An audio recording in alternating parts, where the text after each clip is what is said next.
Welcome. Link down below as always.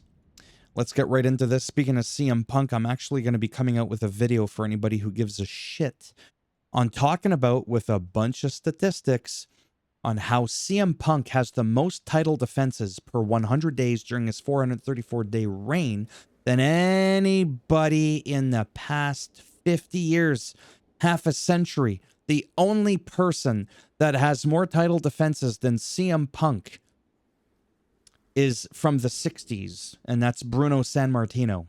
I know, it's pretty wild, and I can't wait to break it down for you. It took a lot of work for me to piece all of this shit together. I hope all 7 of you show up for that video. So let's get into this. We were in Bologna. Oh, I always do that. Bologna, Italy. First time in 18 years. Randy Orton came out, and then Kevin Owens came out before Randy Orton even had a chance to say anything. And then Kevin Owens was saying, you know what, Randy, if you want to apologize, that would be great. I'll accept the apology because I'm sorry I made a mistake, he said, in attacking Randy Orton. But he said what happened to Sami Zayn and Cody Rhodes, those are fully deserved still. And then Randy Orton said, you can take that apology and stick it up the woohoo. And that was the end of that. Damian Priest and Jimmy Uso defeat Drew McIntyre and Shinsuke Nakamura. This is interesting, just mainly because Drew McIntyre and Shinsuke Nakamura are just unlikely allies, but hey, there it is. It worked out, and that was it. And then post-match, we got the Claymore kick on the side of Damian's face. His head is now two-dimensional, okay? Like a pancake. Braun Strowman defeats... We'll get into that in a minute. Where's the Braun Strowman? Oh, yeah. Yeah, so this was not weird, but the whole side-by-side interview, I guess I'll talk about it now because it's there. I wasn't going to get into it. I felt like Charlotte did a little bit better on the microphone there. And I liked the two of them. And that's that. We'll move on to the next thing. Basically talking about their match at Mania and how Tiffy Time's not ready and, you know, the basic generic stuff. But it was well delivered in my opinion. Braun Strowman defeats Jacob Fatu versus DQ. Fatu, DQ, that, and I've been waiting all day to say that. Tama Tonga and Solo naturally got involved, but Jacob Fatu was actually not happy with that at all. And backstage, Fatu actually blasted Solo saying, what are you doing? I had it under control, blah, blah, blah. I'm telling you, there's going to be a huge fallout since he's no longer the... You know, the tribal chief doesn't have the Ula Fala. They're no longer in the bloodline. He no longer does the whole I love you, Jacob Fatu thing. I'm telling you, the tables are turning. I feel like I'm sinking in my seat here. LA Knight came out to help Strowman, but Strowman still let him know respectfully he wants to come for that championship. And that's the end of that. Piper Niven defeats Zelina Vega. Distractions naturally played a part, and I don't think you needed the distractions. You know, I've said this before, and it sounds rude, but for me, and I guess I do have to look at Zelina Vega as kind of like a female version of Rey Mysterio. Yeah, because Rey Mysterio in the beginning, for me, like years and years ago, was like, sure, the guy can move around and all that, but to be a believable champion, defeating Batista, this, that, and the other thing, but he became believable. Zelina Vega, I feel like in this match, actually won me over in making it more believable that she can defeat the stronger, more powerful people. She was so awkward in the past, and I felt like she actually wasn't all that awkward at all here. So I felt like she actually did really well in this match. So I did want to point that out. And again, these are just observations. I could be wrong, but like I said, I used to just kind of look at her and go, you're better off as a manager, like Scarlett is, to Karrion Kross and not getting in the ring. And yeah. Anyhow, so that's that. Liv defeats Jade Cargill. First singles match for Cargill since August the 9th. Naomi came out to distract and then smacked Jade with the title. That's why Jade lost. Well, that's not really why, because again, scripted right, it could have gone any other way. This was pretty wild. And I'm personally just glad that Jade is back, because that's a long, long time to be gone for, like August 9th. But mind you, she was in a tag team for a while there too. So, but yeah, that whole Naomi thing, I'm still not buying that, but it is what it is. And Naomi attacked Jade post-match. It's just so bizarre. Just like the whole Seth CM Punk thing made sense in the beginning when he first came back. You left, you trashed the company. Like over a year later, he's still going on about it. And it's like, hey, calm down. Or maybe it hasn't been over a year. How long has it been? It's been over a year. It has been. Anyhow, it's been a while. So for me, that equally didn't make any sense for me to have that much resentment for so long. Yeah, the whole Naomi Jade Cargill, that's probably going to be a match. I don't know if that's going to be at Mania or anything like that.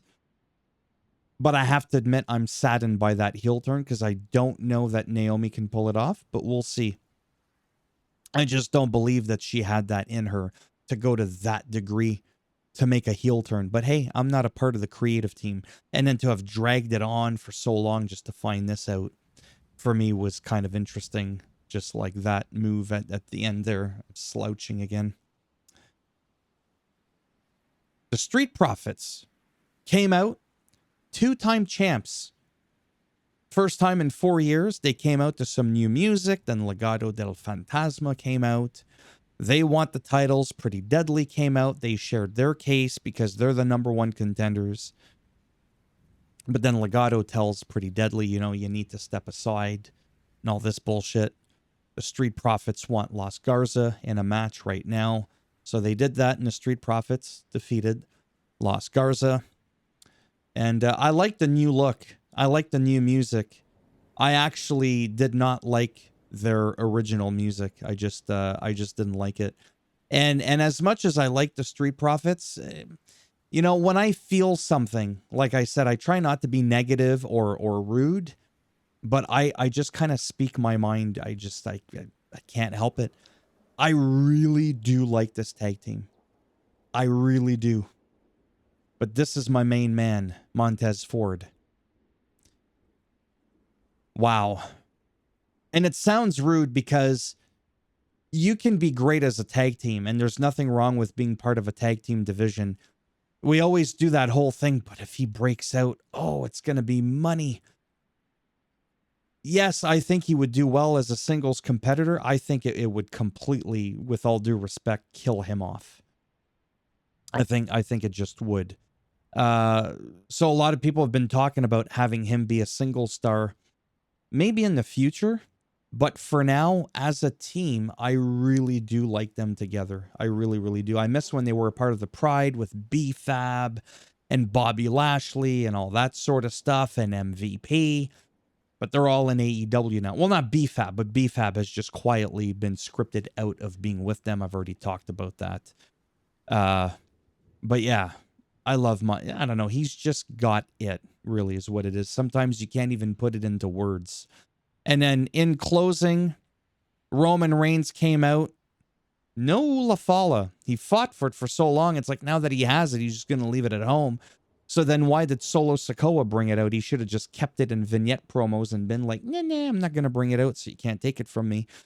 I think that's part of the pride and the whole thing is that you have to come out with it. But Roman Reigns didn't do that. Maybe I'm putting too much into it. Seth Rollins came out before Roman even had a chance to say anything. Then CM Punk comes out saying, thank you, Paul, for delivering Roman Reigns. Then Roman Reigns turns around to face Paul Heyman.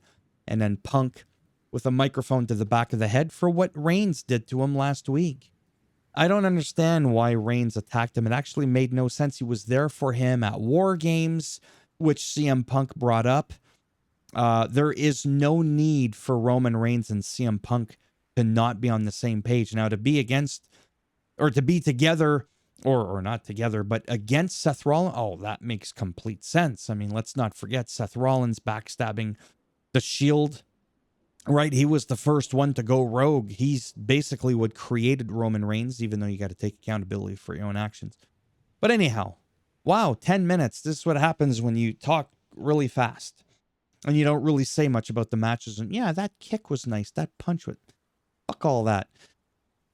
Thumbs up if you like the video. It does greatly help support the channel with the algorithm. A thumbs down if you didn't like the video, and I'll bend it in half, twist it.